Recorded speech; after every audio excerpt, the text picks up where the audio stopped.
Chapter 7 Continued. He bowed himself out and closed the door, and it must be confessed that Miss Minchin stood for a few moments and glared at it. What he had said was quite true, she knew it. She had absolutely no redress. Her show pupil had melted into nothingness, leaving only a friendless, beggared little girl. Such money as she herself had advanced was lost and could not be regained. And as she stood there breathless under her sense of injury, there fell upon her ears a burst of gay voices from her own sacred room, which had actually been given up to the feast. She could at least stop this. But as she started toward the door, it was opened by Miss Amelia, who, when she caught sight of the changed, angry face, fell back a step in alarm. "What is the matter, sister?" she ejaculated. Miss Minchin's voice was almost fierce when she answered, "Where is Sara Crewe?" Miss Amelia was bewildered. "Sarah?" she stammered. "Why, she's with the children in your room, of course." "Has she a black frock in her sumptuous wardrobe?" in bitter irony. "A black frock?" Miss Amelia stammered again. "A black one?" "She has frocks of every other colour. Has she a black one?" Miss Amelia began to turn pale. "No yes," she said, "but it is too short for her. She has only the old black velvet, and she has outgrown it." "Go and tell her to take off that preposterous pink silk gauze, and put the black one on, whether it is too short or not. She has done with finery." Then Miss Amelia began to wring her fat hands and cry. "Oh, sister!" she sniffed. "Oh, sister, what can have happened?" Miss Minchin wasted no words.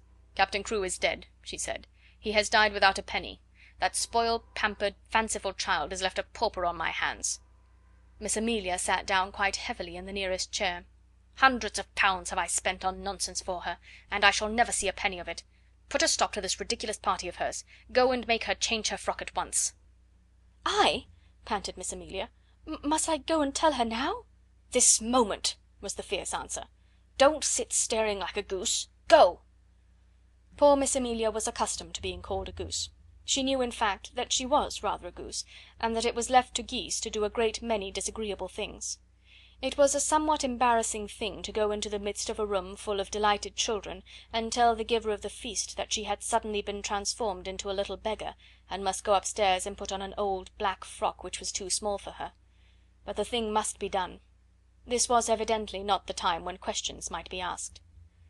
She rubbed her eyes with her handkerchief until they looked quite red, after which she got up and went out of the room without venturing to say another word. When her older sister looked and spoke as she had done just now, the wisest course to pursue was to obey orders without any comment. Miss Minchin walked across the room. She spoke to herself aloud without knowing that she was doing it. During the last year the story of the diamond mines had suggested all sorts of possibilities to her. Even proprietors of seminaries might make fortunes in stocks, with the aid of owners of mines. And now, instead of looking forward to gains, she was left to look back upon losses. "The Princess Sarah, indeed!" she said. "The child has been pampered as if she were a queen." She was sweeping angrily past the corner table as she said it, and the next moment she started at the sound of a loud, sobbing sniff which issued from under the cover. "What is that?" she exclaimed angrily. The loud, sobbing sniff was heard again, and she stooped and raised the hanging folds of the table cover. "How dare you?" she cried out. "How dare you? Come out immediately." It was poor Becky who crawled out, and her cap was knocked on one side, and her face was red with repressed crying. "If you please, it's me, mum," she explained. "I know I hadn't ought to, but I was looking at the door, mum, and I was frightened when you came in, and slipped under the table." "You have been there all the time, listening," said Miss Minchin. "No, mum," Becky protested, bobbing curtsies. "Not listening. I thought I could slip out without you noticing, but I couldn't, and I had to stay. But I didn't listen, mum, I wouldn't for nothing, but I couldn't help hearing." Suddenly it seemed almost as if she lost all fear of the awful lady before her. She burst into fresh tears. "Oh, please, she said, "I dare say you'll give me a warning, mum, but I'm so sorry for poor Miss Sarah, I'm so sorry." "Leave the room," ordered Miss Minchin. Becky curtsied again, the tears openly streaming down her cheeks. "Yes, I will, she said, trembling. "But oh, I just wanted to ask you, Miss Sarah, she's been such a rich young lady, and she's been waited on, hand and foot, and what will she do now, mum, without no maid? If oh, please, would you let me wait on her after I've done my pots and kettles? I'd do 'em that quick, if you'd let me wait on her now she's poor. Oh," breaking out afresh, "poor little Miss Sarah, mum, that was called a princess." Somehow she made Miss Minchin feel more angry than ever. That the very scullery maid should range herself on the side of this child, whom she realised more fully than ever that she had never liked, was too much.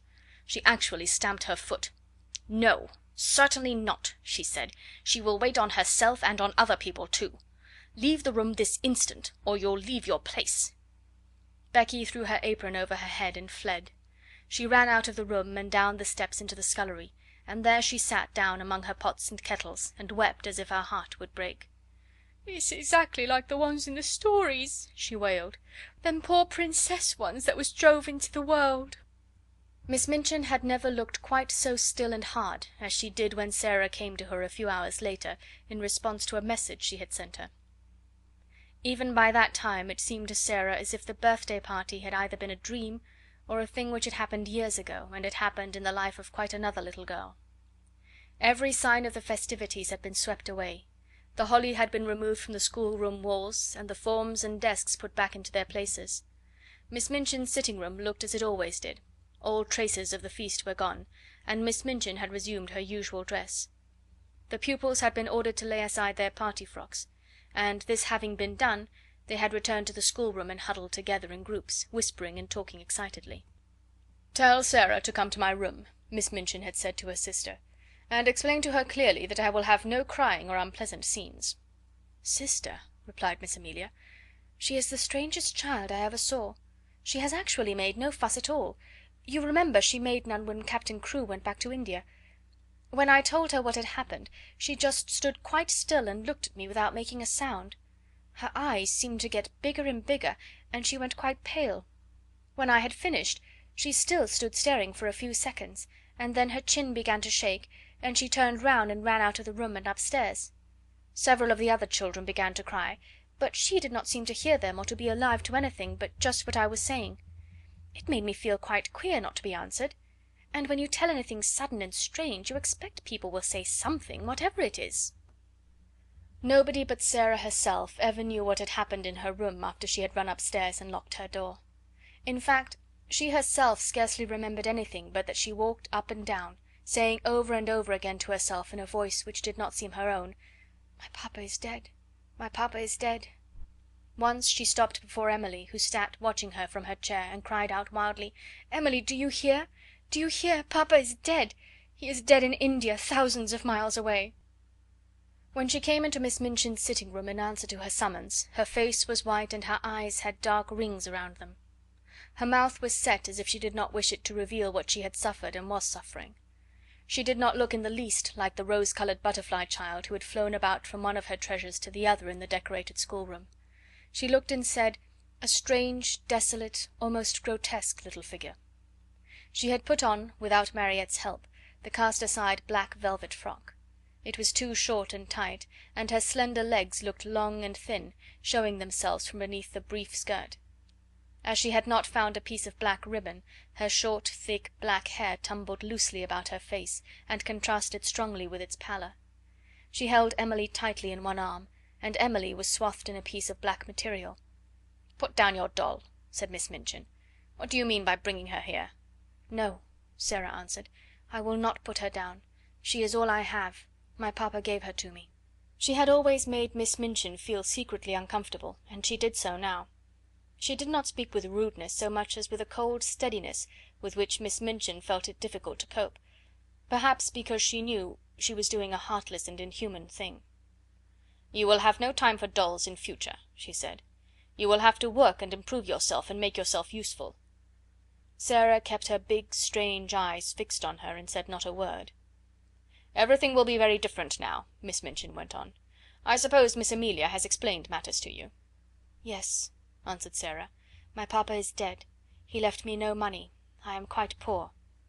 "You are a beggar," said Miss Minchin, her temper rising at the recollection of what all this meant. "It appears that you have no relations and no home, and no one to take care of you." For a moment the thin, pale little face twitched, but Sara again said nothing. "What are you staring at?" demanded Miss Minchin sharply.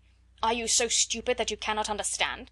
I tell you that you are quite alone in the world, and have no one to do anything for you, unless I choose to keep you here out of charity." "I understand," answered Sara in a low tone. and there was a sound as if she had gulped down something which rose in her throat. "I understand." "That doll!" cried Miss Minchin, pointing to the splendid birthday gift seated near. "That ridiculous doll, with all her nonsensical extravagant things. I actually paid the bill for her." Sara turned her head toward the chair. "The last doll," she said. "The last doll." And her little mournful voice had an odd sound. "The last doll indeed," said Miss Minchin, "and she is mine, not yours. Everything you own is mine." "Please take it away from me, then," said Sara. "I do not want it." If she had cried and sobbed and seemed frightened, Miss Minchin might almost have had more patience with her.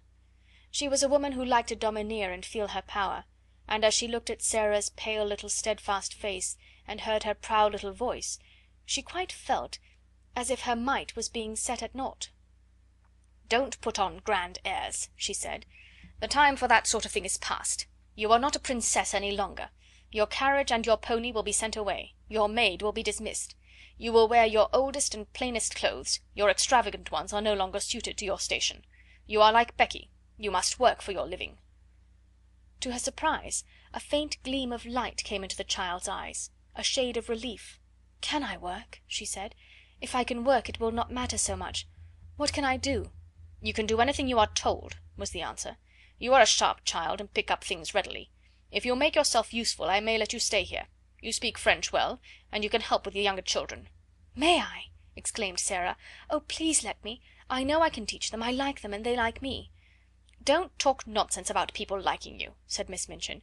"You will have to do more than teach the little ones. You will run errands and help in the kitchen as well as in the schoolroom. If you don't please me you will be sent away. Remember that. Now go." Sara stood still just a moment, looking at her. In her young soul she was thinking deep and strange things.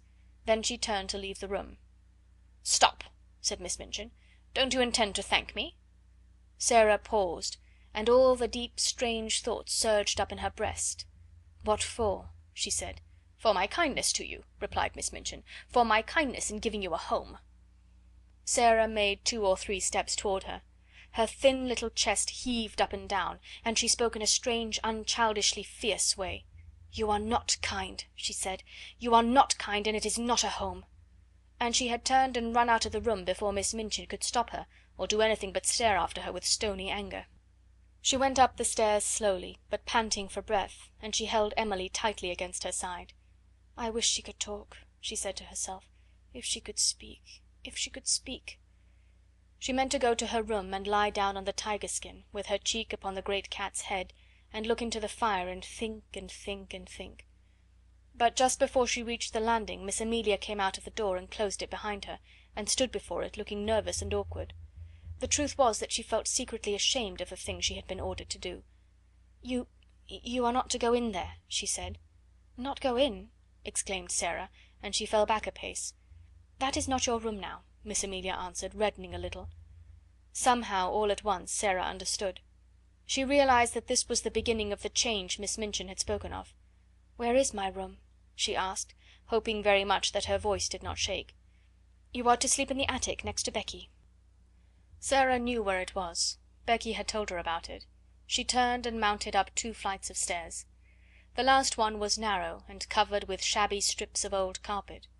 She felt as if she were walking away and leaving far behind her the world in which that other child, who no longer seemed herself, had lived. This child, in her short, tight old frock, climbing the stairs to the attic, was quite a different creature. When she reached the attic door and opened it, her heart gave a dreary little thump. Then she shut the door and stood against it and looked about her. Yes, this was another world. The room had a slanting roof and was whitewashed. The whitewash was dingy and had fallen off in places. There was a rusty grate, an old iron bedstead, and a hard bed covered with a faded coverlet. Some pieces of furniture too much worn to be used downstairs had been sent up. Under the skylight in the roof, which showed nothing but an oblong piece of dull grey sky, there stood an old battered red footstool. Sara went to it and sat down. She seldom cried. She did not cry now. She laid Emily across her knees, and put her face down upon her and her arms around her, and sat there, her little black head resting on the black draperies, not saying one word, not making one sound. and as she sat in this silence there came a low tap at the door, such a low, humble one that she did not at first hear it, and indeed was not roused until the door was timidly pushed open, and a poor tear smeared face appeared peeping round it. It was Becky's face, and Becky had been crying furtively for hours, and rubbing her eyes with her kitchen apron, until she looked strange indeed. "Oh, miss," she said under her breath, would you allow me just to come in?" Sarah lifted her head and looked at her. She tried to begin a smile, and somehow she could not. Suddenly, and it was all through the loving mournfulness of Becky's streaming eyes, her face looked more like a child's, not so much too old for her years. She held out her hand and gave a little sob. "Oh, Becky," she said, "I told you we were just the same, only two little girls, just two little girls. You see how true it is. There's no difference now. I'm not a princess any more." Becky ran to her and caught her hand, and hugged it to her breast, kneeling beside her and sobbing with love and pain. "Yes, miss, you are," she cried, and her words were all broken. "Whatever happens to you, whatever, you'd be a princess all the same, and nothin' couldn't make you nothin' different." End of chapter 7.